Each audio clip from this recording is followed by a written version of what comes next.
Second model deterrent perspective के अंदर या डेटरेंट मॉडल है, जो कि इंसान ने पहले रिट्रीब्यूशन से यानी रिवेंज से सफ़र किया,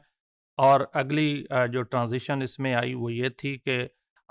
सज़ा का मकसद सिर्फ डेटरेंट क्रिएट करना है। इंडिविजुअल को सज़ा देने का मतलब ये नहीं है कि उसको पेन दिया जाए, बल्कि पर्पज़ ये है कि पूरी सोसाइटी के अंदर मैसेज जाए कि अगर हम ऐसा करेंगे तो ये सज़ा होगी, जज़ा और सज़ा का अमल होगा, तो लोग उससे अवॉइड करेंगे, उसको देखते हुए कि सीरियस ऑफेंस नहीं करना। इसको जो ख़ास तौर पे ये रिलीजियस टेक्स्ट में, इल्हामी किताबों में जो एक प्रोसेस है ऑफ ड्यू लॉ, उसको सिन कंसीडर किया जाता था, यानी ये गुनाह। जहाँ ये गुनाह था, यानी अल्लाह ताला के अहकामात की नाफरमानी थी, वहाँ पे इसको रिवेंज से हट के डेटरेंट क्रिएट करने के लिए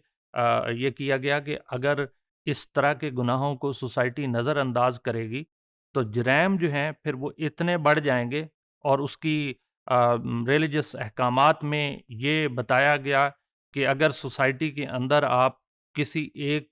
गुनहगार को या एक क्रिमिनल को सज़ा नहीं देंगे, तो वो गुनाह या वो क्राइम सोसाइटी के ऊपर इक्वली डिवाइड कर दिया जाता है, यानी वहाँ बहुत ज़्यादा क्राइम बढ़ना शुरू हो जाते हैं। तो ये इसके लिए उन क्राइम को रोकने के लिए डेटरेंट क्रिएट करना लाज़मी है।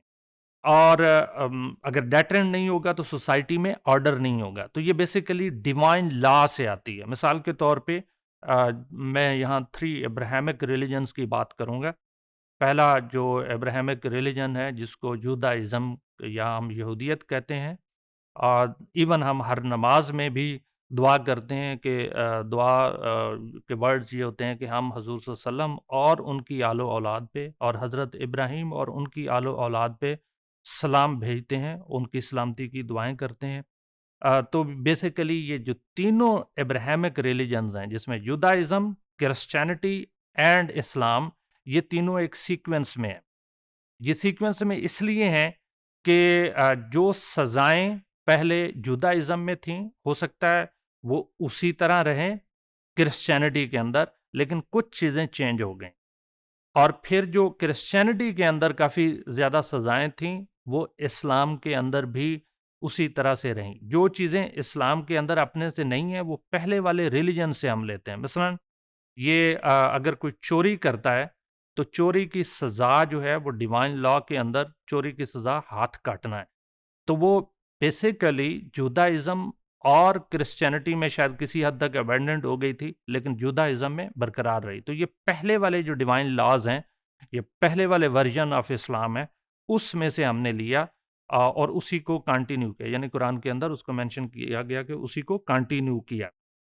इसी तरह कत्ल का बदला कत्ल, ये डिवाइन लॉ में से आ रहा है। तो ये पर्सपेक्टिव जो है ये डेटरेंट, इसका मतलब ये नहीं है कि उस इंडिविजुअल को सज़ा देके ये बताया जाए कि पेन क्या होता है। ये इसका पर्पज़ ये नहीं है। उसका पर्पज़ ये है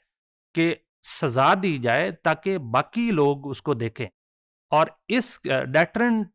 मॉडल के अंदर पब्लिक सज़ा होना लाज़मी है। ये नहीं है कि आप काल कोठड़ी के अंदर, बंद कोठड़ी के अंदर सज़ा दें, बल्कि पब्लिक सज़ा दें, जहाँ पे लोग आएँ, जो देखें, और कोई भी इंसान ऐसी सज़ा को, जो कि ये किसी हद तक सऊदीया में आज तक राइज रही है और शायद है भी, कि जहाँ पे जब सज़ा दी जाती है तो वो पब्लिक स्पेस के ऊपर दी जाती है। जहाँ इंडिविजुअल्स आते हैं, देखते हैं, और फिर वो बाकी लोगों के साथ कम्युनिकेट करते हैं, उनको बताते हैं कि फ़लाँ बंदे को ये सज़ा दी गई। अगर उसने कोई मर्डर किया हुआ था तो उसका सर कलम किया गया पब्लिक प्लेस के ऊपर। तो ये कितना पेनफुल है कि कोई एक इंडिविजुअल देखे। एक मैंने कहीं से सुना कि किसी एक इंडिविजुअल ने बताया कि मैंने अपनी आँखों से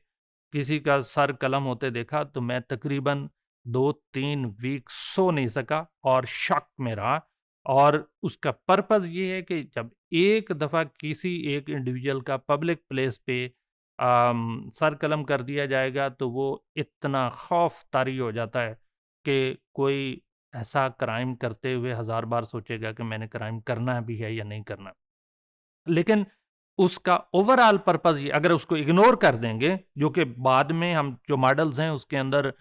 ڈسکس کریں گے کہ جب اس کو اگنور کر دیا جاتا ہے تو کرائم سٹیٹسٹکس بہت ہائی جاتے ہیں، لیکن اگر وہ پبلک اسپیس کے اوپر ڈیٹرنٹ کریٹ کرنے کے لیے پبلک سزائیں دی جاتی ہیں تو پھر کرائم سٹیٹسٹکس بہت لو چلے جاتے ہیں۔ تو اس کا پرپز اوورآل ڈیٹرنٹ کریٹ کرنا ہے، یعنی اس کا مطلب جو ڈیوائن لا کے اندر ہے وہ یہ بھی ہے کہ اگر ایک انسان کو اس دنیا کے اندر سزا دی جاتی ہے اس کے گناہوں کی وجہ سے، جو اس نے کرائم کیا ہے یا اوفینس کیا ہے، تو اگلی دنیا میں اس کے لیے وہ اوفینسز یا اگلی دنیا میں اس کے لیے سزا کم ہو جاتی ہے۔ جیسے میں نے کہا کہ یہ زیادہ تر ڈیوائن لا کو ریفر کیا جاتا ہے، یہ الہامی کتابوں کو کیا جاتا ہے، جس میں گاسپل ہے، جس میں بائبل ہے، قرآن ہے، اور ایز اے مسلم چونکہ ہم قرآن پہ بلیو کرتے ہیں تو قرآن کے اندر انہی سزاؤں کو مینشن کیا گیا ہے، جس کو ہم حدود لاز بھی کہتے ہیں۔ حد یعنی لمٹ، کہ آپ نے یہاں تک آپ کی لائف ہے، اس کے بعد آپ کی لمٹ ختم ہو جاتی ہے اور آپ نے لمٹس کو کراس نہیں کرنا، اور بار بار قرآن میں آتا ہے کہ آپ حدود کا لحاظ رکھیں، آپ حدود سے کبھی بھی ایکسیڈ نہ کریں، اگر ایکسیڈ کریں گے تو آپ کے اوپر حد اور تعزیر یعنی لاگو ہوگی۔ تو آلدو اس کے اوپر اسلامائزیشن کے پروسیس میں لیجسلیشن کی گئی، اس کے اوپر کرٹیسزم بھی ہے، وہ اپنی جگہ پہ، لیکن یہ چونکہ ڈیوائن لا ہے تو اس ڈیوائن لا کا پرپس ڈیٹرنٹ کریٹ کرنا ہے، اور ڈیٹرنٹ میں پرپز یہ ہے کہ وہ کرائم اس طرح کے سوسائٹی کے اندر نہ پھیلیں، آرڈر سوسائٹی کے اندر مینٹین رہے، انارکی نہ پھیلے۔ اگر ایک انڈیویجول کو سزا نہیں دی جائے گی تو پھر جو انارکی ہے وہ پوری سوسائٹی تک جائے گی، یعنی وہ کرائم ہر گھر تک جائے گا، ہر انڈیویجول تک جائے گا،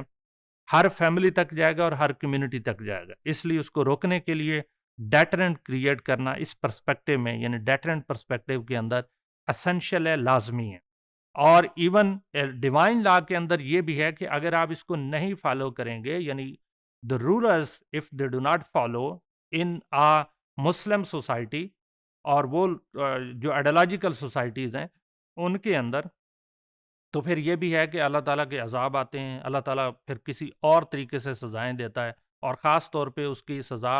جو رولر ہے اس کے لیے زیادہ ہوتی ہے، یعنی جو رولنگ ایلیٹ ہے ان کو زیادہ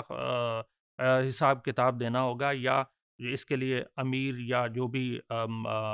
بڑا ہوگا اس کی رسپانسبلٹی سب سے زیادہ ہوتی ہے۔ تو یہ بیسیکلی ڈیٹرنٹ جو ہے وہ in order to adherence with the divine law, یہ پرسپیکٹو ہمیں بتاتا ہے۔